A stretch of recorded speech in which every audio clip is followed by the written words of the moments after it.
Hey, good morning. It's real early, it's still dark, gotta get moving on this. It's a 2003 Taurus SEL, the wagon model.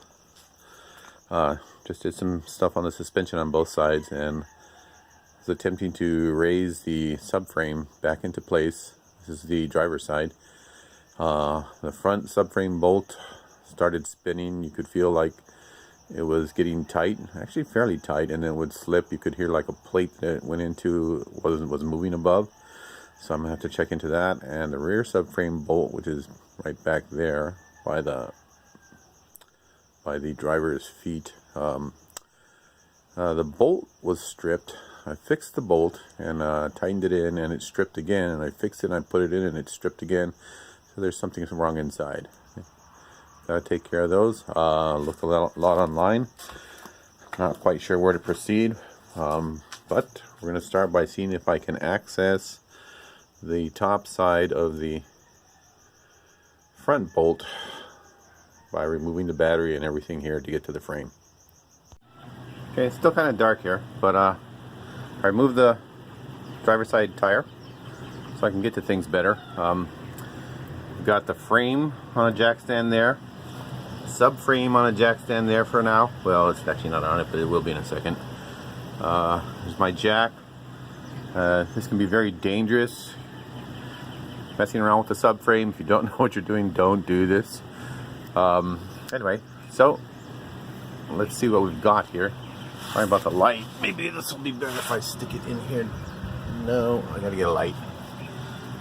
Hold on, I'll get a light for this. A little better. Okay, you can see that the subframe right there is a little bit, it's lowered somewhat, but you know, it didn't come all the way down. The bolt started to turn without loosening it anymore, and now I can't get it back up. And I already told you the rear one. Let's go see the rear one.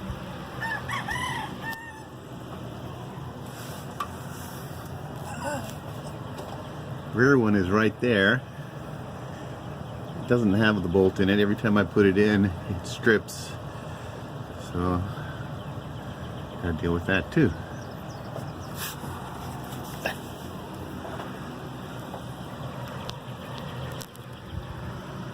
Back to here. Oh, come on, get the light on there. So before I try to get to the top there, up under the light here better. Before I try to get up under here, inside up here to get what must be spinning, which I'll have to go through the top of the car to get to, I believe, maybe not. I'm just going to try and use the jack to push the subframe up into place and see if just making the subframe even will allow me to at least maybe put that bolt in, if not the back one.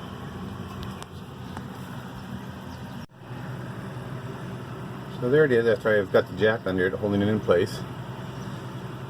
After jacking it up, now it's on the jack, so I've adjusted my jack stands so that if it slips, it's not going to fall on me.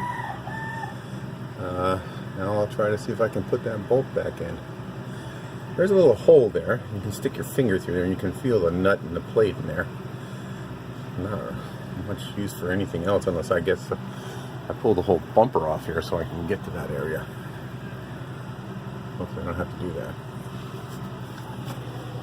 Fate would have it, after jacking it up, it spins just completely freely now. So, I'm going to have to go the other route.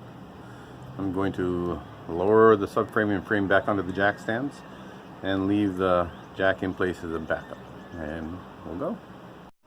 I removed the battery and the battery holder, and this is what we've got under here. There's still no real access down way over in here, which is way further down, to get to the bolt. So this is not the way to go, but that's what it looks like, in case you were wondering. What we're probably going to have to do, first of all, I'm going to remove this. whatever you call that. And I may have to even remove the bumper. Cover is off. And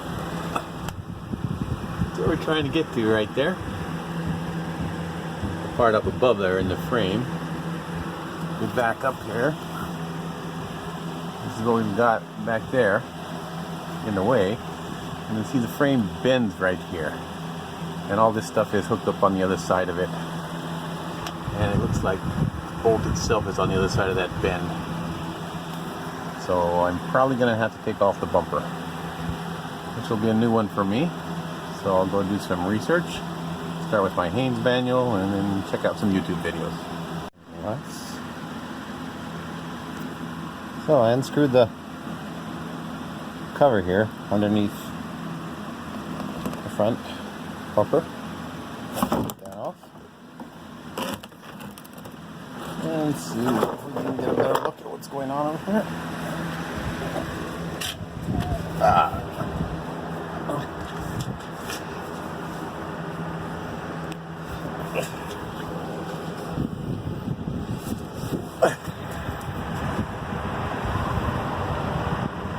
There it is.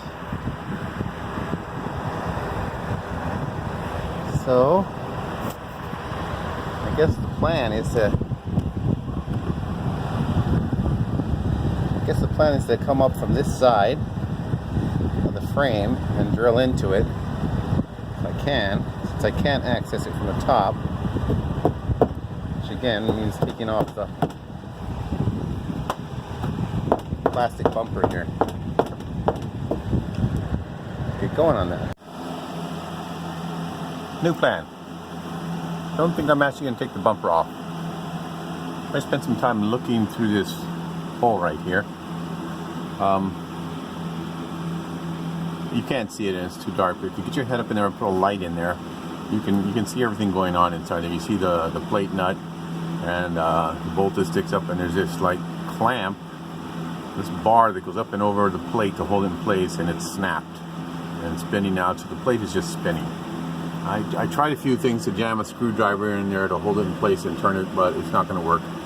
However, I think that if I widen this right here, just cut a little more of it in, I can get a box wrench in onto the nut, and we'll work with it that way.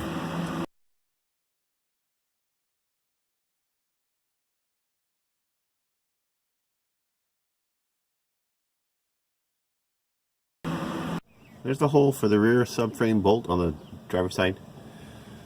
I'm gonna have to get up in there from above inside the car. So we'll move on to that now.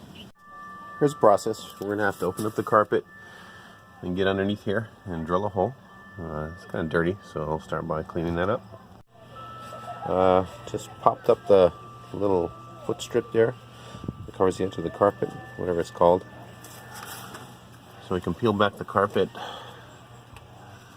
and expose underneath right about in there. Now we've peeled back the carpet.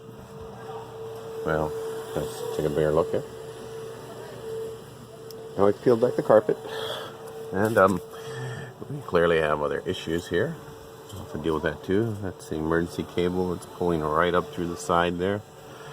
Big hole underneath the carpeting. I'll take care of that. This is the area we're going after for the subframe, though, up under there.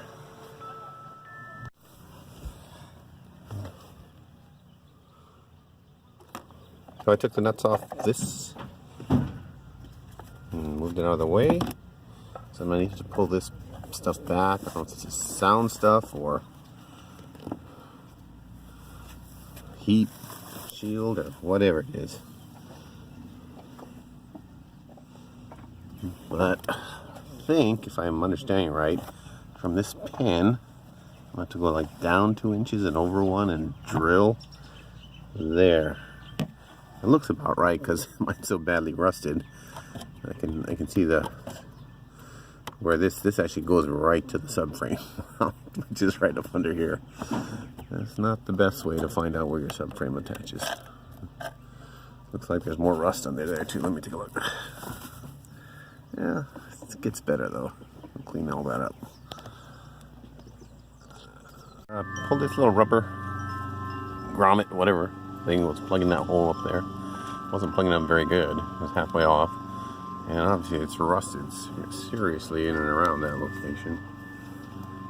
And nice big holes. You see underneath the car. It's a little cheap spray on stuff. I'm not sure what. There's another real rubber hole, but that one seems okay. So we're gonna have to get up underneath there. Gotta mark it and put a hole in that with a hole saw or something so I can access the nut.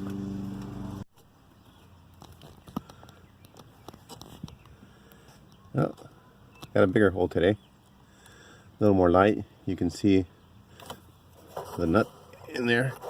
It's in the middle of this U-shaped bracket that holds it in place while you tighten things in and take them out. I'm gonna have to cut that bracket and so I can slide the nut out of there. Where I cut my hole, it's about 4 inches up from this rusted out drain plug hole that was under the mat. Time to cut. There it is. There's a bracket that went from here over to here. I cut off this end of it and slid it that way. Threads are kind of bad. I tried to use a tap to clean it out, but I don't think that's going to work. Okay, so it's pretty much done.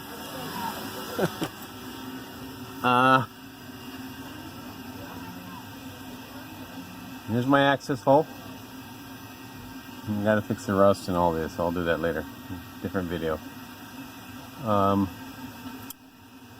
the subframe is bolted up there. I'm gonna leave that hole open permanently because I don't have the thing will swivel. You have to be able to hold both sides of the bolt now, so I'm gonna have to leave the hole open. And the same is true on the other side. There we go.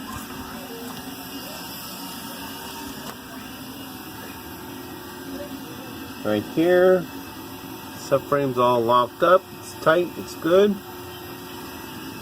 I'm gonna have to leave that hole open too. Okay, so I actually did. Hold on. Cut a plate off this steel bar. It's fairly thick. And I put up into the frame.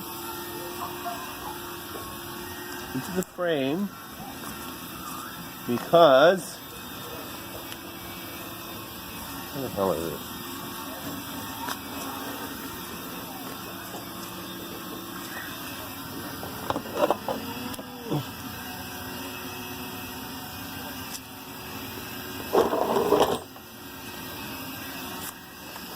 What is it?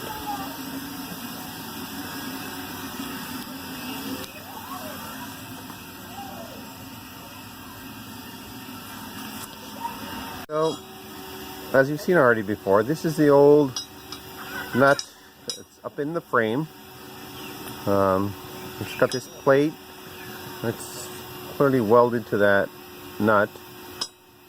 And I was able to take this off multiple times in the life of the car, but obviously not this time. So, how did I do this? I got a nut that was actually a little bit smaller in diameter, but it said it was rated the same. So what I did was I cut a plate on this bar here and put it in place of this plate here. And since I already cut off the bracket that holds those in place, I clearly will have to hold everything down from both sides of the nut and bolt head whenever I raise or lower the subframe and get on that side. So that's okay because now I have access. And I think that's it.